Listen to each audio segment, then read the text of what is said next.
नमस्ते। 70 स्टडी जी के चैनल में आपका स्वागत है। चैनल को सब्सक्राइब करिए, लाइक करिए ताकि आपको समय पर नोटिफिकेशन मिलती रहे। कल हमने 55 क्वेश्चन किए थे, आज करेंगे 56 से। गोदान उपन्यास है यथार्थवादी, आदर्शोन्मुख, यथार्थवादी, आदर्शवादी, यथार्थोन्मुख, आदर्शवादी।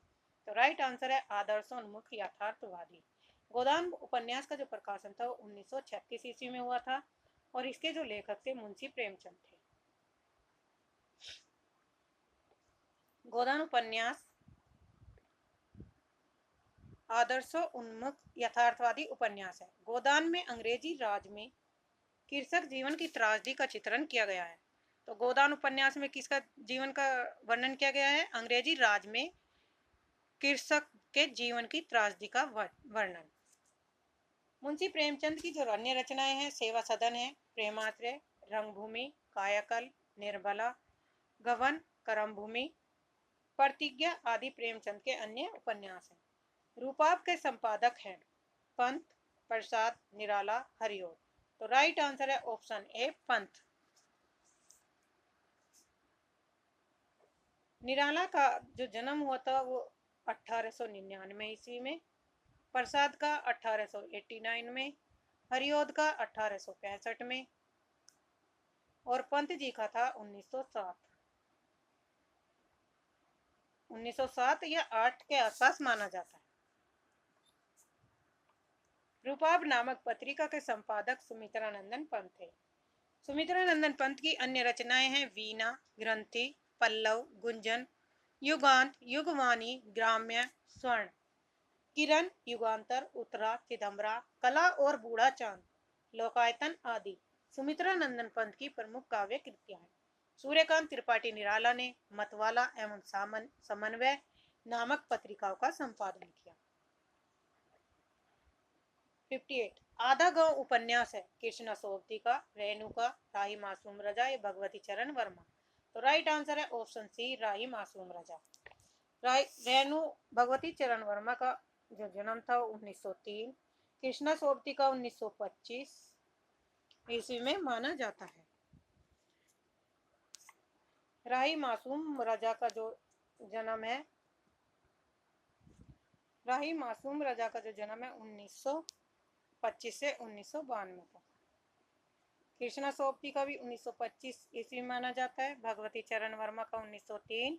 रेणु का आप बताइए कमेंट करके कि किस सन में इनका जन्म तिथि है। आधा गांव नामक आंचलिक उपन्यास के लेखक राही मासूम रजा हैं। फणीश्वर नाथ रेणु द्वारा लिखा गया चर्चित आंचलिक उपन्यास है मेला आंचल। मेला आंचल का जो प्रकाशन वर्ष था वो 1954 ईस्वी में प्रकाशित हुआ था।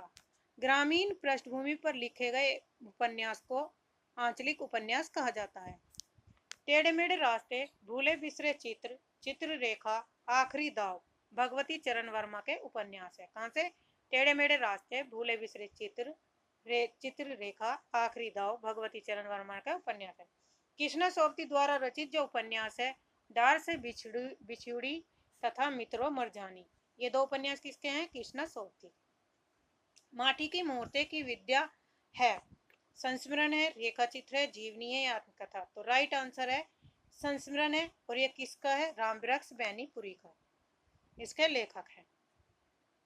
माटी की मूर्ति रामवृक्ष बैनीपुरी द्वारा लिखा गया संस्मरण, लाल तारा, गेहूं और गुलाब तथा मील के पत्थर रामवृक्ष बैनीपुरी की अन्य संस्मरणात्मक कृतियां हैं। रेल का विकट खेल नाटक के रचनाकार हैं भारतेंदु, प्रताप नारायण मिश्र, बालकृष्ण भट्ट, प्रेमधन। तो राइट आंसर है ऑप्शन सी बालकृष्ण भट्ट। भारतेंदु युग के साहित्यकार बालकृष्ण भट्ट ने रेल का विकट खेल, नई रोशनी का विष, शिक्षादान, नल दमयंती, स्वयंवर, कालिदास की सभा, चंद्रसेन, बाल विवाह आदि नाटकों की रचना की।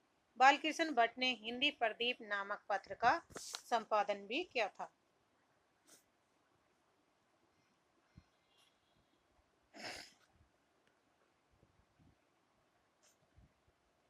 प्रताप नारायण मिश्र ने हटी हमीर तथा कली कौतुक नामक नाटकों की रचना की।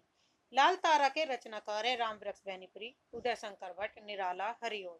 तो राइट आंसर है ऑप्शन ए रामवृक्ष बैनीपुरी लाल तारा के रचनाकार हैं। लाल तारा और माटी की मूर्तें रामवृक्ष बैनीपुरी द्वारा रचित रेखा चित्र हैं। रामवृक्ष बैनी द्वारा लिखी गई अन्य प्रमुख रचनाएं निम्नलिखित हैं।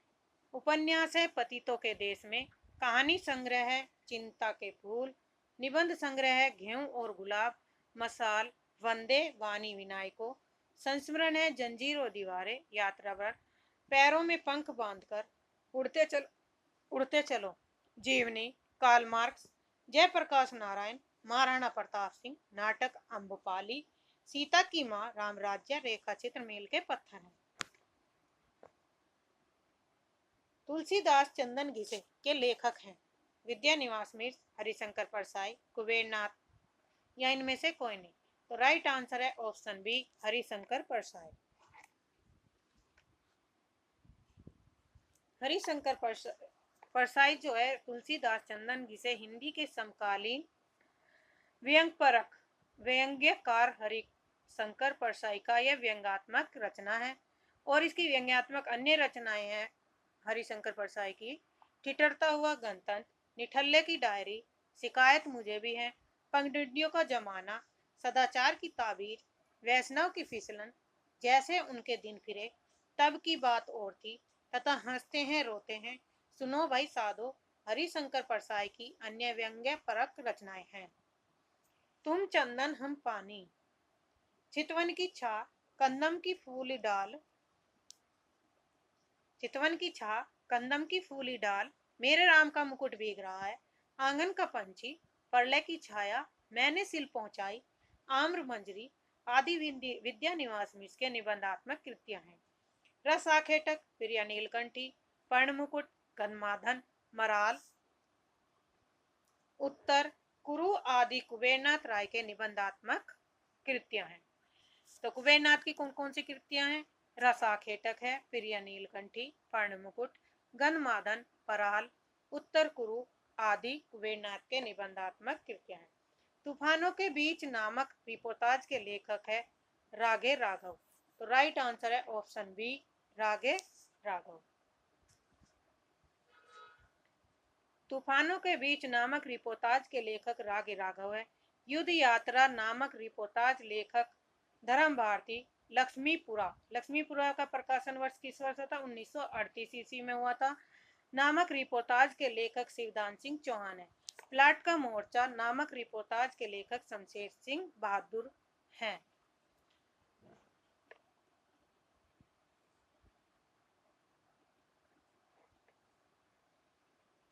तूफानों के बीच का जो प्रकाशन वर्ष था 1946 में, लक्ष्मीपुरा का प्रकाशन वर्ष 1938 में। और लक्ष्मीपुरा के जो प्रथम रिपोर्टाज था लेखक जो थे वे शिवदान सिंह चौहान थे। प्लाट का मोर्चा नामक रिपोर्टाज के लेखक शमशेर बहादुर सिंह थे। नेक्स्ट है घुमक्कड़ शास्त्र यात्रा व्रत के लेखक हैं सत्यदेव परिवारजक, राहुल संकृत्यायन, यशपाल अगे। तो राइट आंसर है ऑप्शन बी, राहुल संकृत्यायन। इनका जन्म है 1893 ईस्वी में, अगे का है 1911, यशपाल का है 1903। घुमक्कड़ शास्त्र यात्रा वृत्तांत के लेखक राहुल सांकृत्याय हैं। यात्रा के पन्ने एशिया के दुर्गम भूखंडों में, रूस के 25 मास, मेरी लद्दाख यात्रा, मेरी यूरोप यात्रा और मेरी तिब्बत यात्रा राहुल सांकृत्याय द्वारा लिखे गए अन्य यात्रा वृत्तांत हैं। लोहे की दीवारों के दोनों ओर राह बीती, यशपाल के तथा मेरी जर्मन यात्रा, मेरी कैलाश यात्रा सत्यदेव परिवारजक के यात्रा वृत्तांत हैं। राह बीती और दीवारों के दोनों ओर, तो ये किसकी रचनाएं हैं? यशपाल के यात्रा वृत्तांत है। सत्यदेव परिवारजक की जो रचना है यात्रा वृत्तांत है मेरी जन्म यात्रा, जर्मन यात्रा, मेरी जर्मन यात्रा, मेरी कैलाश यात्रा, ये दोनों यात्रा व्रत किसके हैं? सत्यदेव परिवारजक के। आवारा मसीहा किसकी जीवनी है? प्रेमचंद की, शरतचंद की, पंत की या निराला की? तो राइट आंसर है शरतचंद। आवारा मसीहा का प्रकाशन वर्ष 1974 ईस्वी में हुआ था। कथाकार विष्णु प्रभाकर द्वारा लिखी गई शरतचंद की यह जीवनी है। कथा सम्राट प्रेमचंद के पुत्र अमृत राय ने कलम का सिपाही नाम से प्रेमचंद की जीवनी लिखी थी।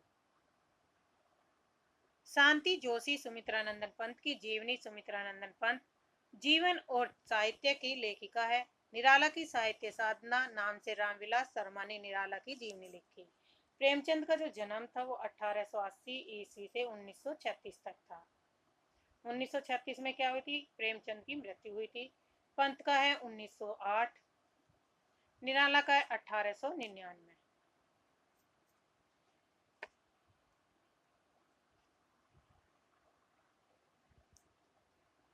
कथा सम्राट के प्रेमचंद के पुत्र अमृत राय ने कलम का सिपाही नाम से प्रेमचंद की जीवनी लिखी।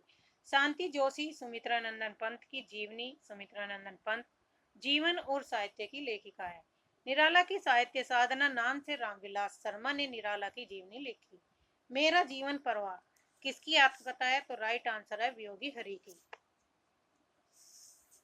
मेरा जीवन प्रभा वियोगी हरि की आत्मकथा है। राहुल शंकरतायन की मेरी जीवन यात्रा व शांति प्रिय द्विवेदी की परिवारजक की प्रजा आत्मकथा है। मात्रिक विषम संयुक्त छंद है। छपी है कुंडलिया हरगीतिका सोरठा। कुंडलिया मात्रिक विषम संयुक्त छंद माना जाता है। कुंडलियों के 6 चरण होते हैं। कुंडलियों में कितने चरण होते हैं? 6।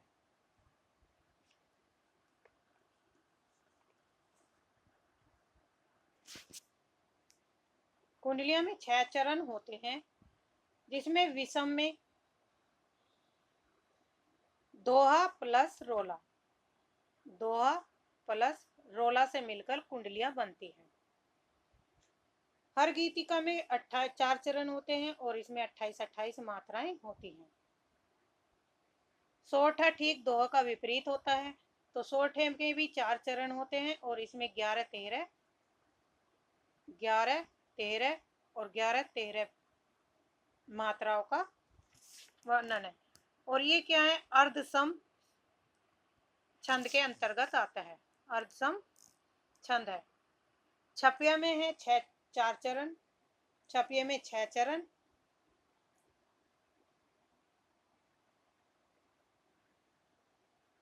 इसमें विषम रोला प्लस उलाला, उलाला उलाला छपिया किन दो से मिलकर बनता है? रोला प्लस उलाला से। छपिया में जो होता है तो अंतिम 2 चरण अस्थिर होते हैं। अंतिम 2 चरण अस्थिर होते हैं।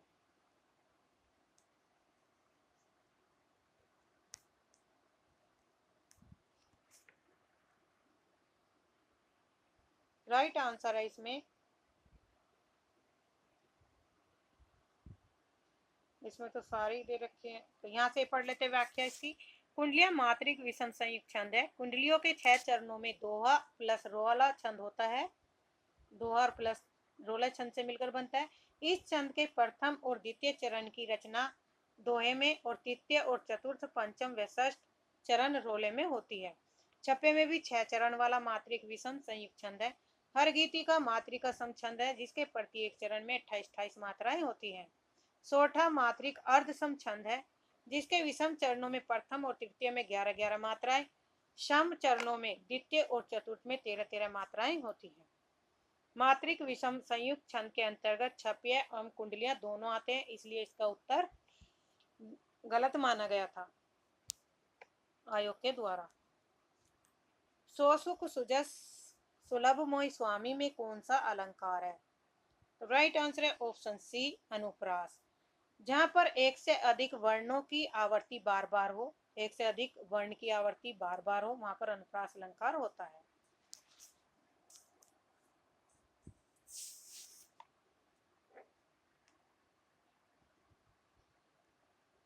इसमें किस वर्ण की बार बार हो रही? से वर्ण की बार बार आवर्ती होती है, यहाँ पे अनुप्रास अलंकार होगा। अलंकार सिद्धांत के प्रवर्तक कौन है? तो आचार्य भामा।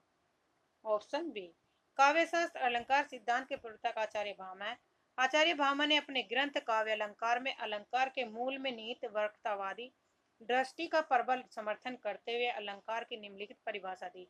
वाचाम वक्रांत शब्दोक्ति अलंकार कल्पते। आचार्य दंडी ने भी अपने काव्यदर्श नामक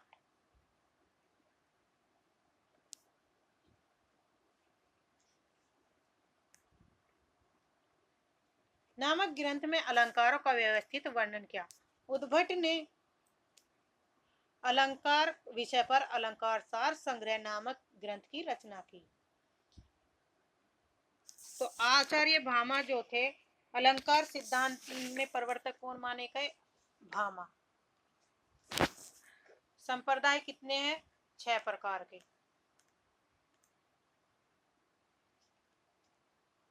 संप्रदाय कितने प्रकार के हैं? संप्रदाय हैं 6 प्रकार के। 6 संप्रदाय माने जाते हैं। कौन कौन से? रस, अलंकार,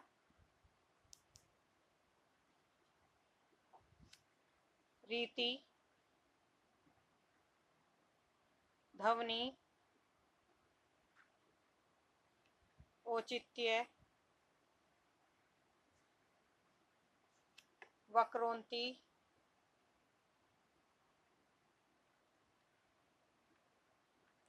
ये 6 संप्रदाय। रस के थे भरत मुनि प्रवर्तक, अलंकार के भामा, रीति के वामन,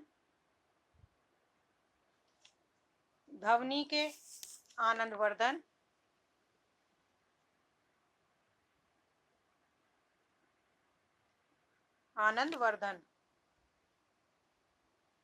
औचित्य के हैं क्षेमेंद्र,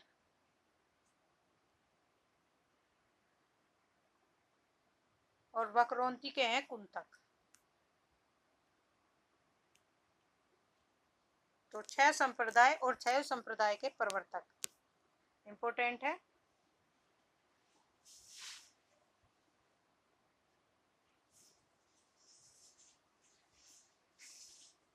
नेक्स्ट है विप्लव श्रृंगार में वियोग की कितनी दशाएं मानी गई है? तो राइट आंसर है 10। 10 के नाम देखेंगे यहाँ पे। 10 दशाएं मानी गई जो इस प्रकार है। नंबर 1 अभिलाषा, नंबर 2 चिंता, नंबर 3 स्मृति, नंबर 4 गुण कथन, नंबर 5 उद्वेग, नंबर 6 प्रलाप, नंबर 7 उन्माद, नंबर 8 व्याधि, नंबर 9 जड़ता, नंबर 10 मृत्यु या मरण। कुछ विद्वान 9 ही दशाओं को मानते हैं जिसमें मरण की गणना नहीं की जाती। तो ऐसा कौन सी दशा है जिसे नहीं माना गया? तो मरण को नहीं माना गया। काव्य के विशिष्ट तत्व के रूप में ध्वनि शब्द का सर्वप्रथम प्रयोग किया भामा ने, दंडी ने, आनंदवर्धी ने, कुंतक ने? तो राइट आंसर है आनंदवर्धन ने। काव्य के विशिष्ट तत्व के रूप में ध्वनि शब्द का सर्वप्रथम प्रयोग आचार्य आनंदवर्धन ने किया। अपने ध्वन्यालोक नामक ग्रंथ में आचार्य आनंदवर्धन ने ध्वनि सिद्धांत का अत्यंत सूक्ष्म और सांगोपांग वर्णन करते हुए इसे वाक्य के सार्वभौम सिद्धांत के रूप में स्थापित किया। ध्वनि के विरुद्ध संभाव्य आपत्तियों का निराकरण करते हुए आनंदवर्धन ने काव्य के गुण, रीति, अलंकार सिद्धांतों का ध्वनि में समाहार किया। जननी तू जननी भई विधि सन कछु न बसाई में कौन सा अलंकार है? तो राइट आंसर है ऑप्शन सी लाटा अनुप्रास। तो अनुप्रास कितने प्रकार का होता है? 5 प्रकार का, जिसमें नंबर 1 छेका अनुप्रास, नंबर 2 लाटा अनुप्रास, नंबर 3 वृत्त्यानुप्रास, नंबर 4 है श्रुत्यानुप्रास, और 5वां है अंत्यानुप्रास।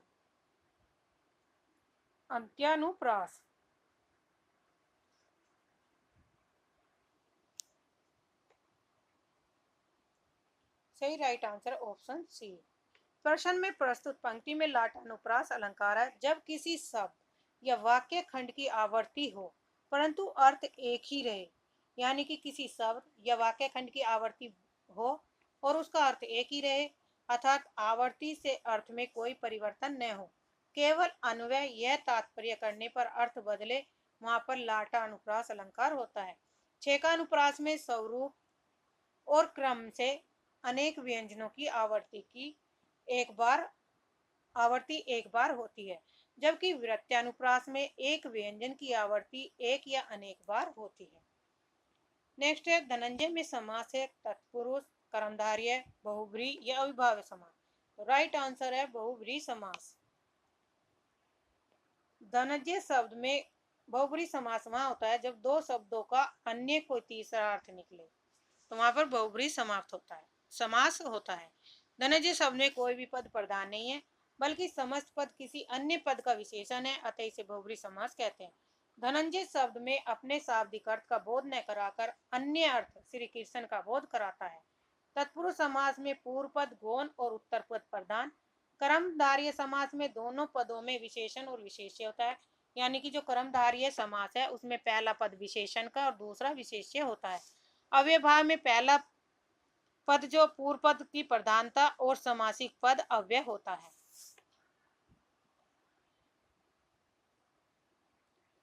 बूंद अगात सहे गिरि कैसे, रखल के वचन संत सह जैसे में अलंकार है। ऑप्शन बी उदाहरण। जब दो वाक्यों में जिनका साधारण धर्म भिन्न हो किसी वाचक शब्द द्वारा समता दिखाई जाती है, तब वहां पर उदाहरण अलंकार होता है। प्रश्न में दी गई चौपाई बूंद अघात सहे गिरि कैसे, खल के वचन संत सह जैसे का अर्थ है कि वर्षा की जो बूंद है, बूंद के आघात को पर्वत उसी प्रकार सहते हैं जिस प्रकार संत पुरुष दुष्ट के वचनों को सहन कर लेते हैं। यहाँ पर प्रथम वाक्य पर्वत का वर्षा के बूंद का आघात सहन करना है, तथा द्वितीय वाक्य संत पुरुषों द्वारा दुष्टों के वचनों को सहन करना। साधारण धर्म भिन्न होते हुए भी समता दिखाई गई, अतः यहाँ उदाहरण अलंकार होता है। नीलो उत्पलम में कौन सा समास है? कर्मधारय समास, बहुब्रीहि समास, अविभाज्य समास, तत्पुरुष समास। राइट आंसर है ऑप्शन ए कर्मधारय समास। नीलो उत्पल शब्द में कर्मधारय समास है। नीलो उत्पल का समास विग्रह होगा, नीला है जो उत्पल। नीलो उत्पलम में पूर्व पद नीला और उत्तर पद उत्पल का विशेषण है। दोनों पदों में विशेषण और विशेष्य का संबंध होने के कारण यहाँ पर जो होगा कर्मधारय समास होगा। बहुब्रीहि समास का क्या होता है? दोनों पद प्रधान नहीं होते, अन्य तीसरा का ही अर्थ निकलता है। तत्पुरुष में कारक चिन्ह और प्रसर्गों का प्रयोग किया जाता है। अविभाज्य में पहला पद जो होता है अव्यय होता है या उपसर्ग लगा होता है, वहां पे अविभाज्य समास होता है। कर्मधारय में पहला पद विशेषण और दूसरा विशेष्य। बांगरू किस उपभाषा की वर्ग की बोली है?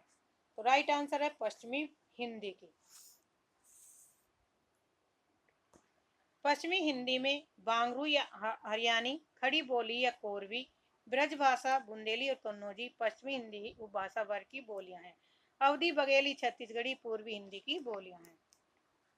निम्नलिखित में से एक शब्द की वर्तनी अशुद्ध है, तो राइट आंसर है कवित्री। तो ये क्या है? गलत है, बाकी तीनों सही है। कवित्री का कवित्री होगा। शेष दोनों शब्द उज्जवल और मोक्ष वर्तनी की दृष्टि शुद्ध है। परुष का विलोम शब्द है बल, कोमल, शक्ति या इनमें से कोई नहीं। तो राइट आंसर है ऑप्शन सी कोमल। परुष शब्द का विलोम मार्थक शब्द होगा कोमल। जंगम का विलोम शब्द है ऑप्शन बी स्थावर।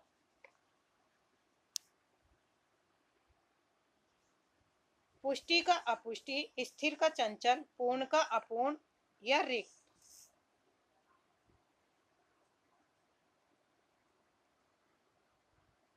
इनमें से बादल के पर्यायवाची शब्द नहीं है। कौन से नहीं है? राइट आंसर है ऑप्शन बी जलधि जो है ये बादल का नहीं बल्कि समुद्र क्या पर्यायवाची है।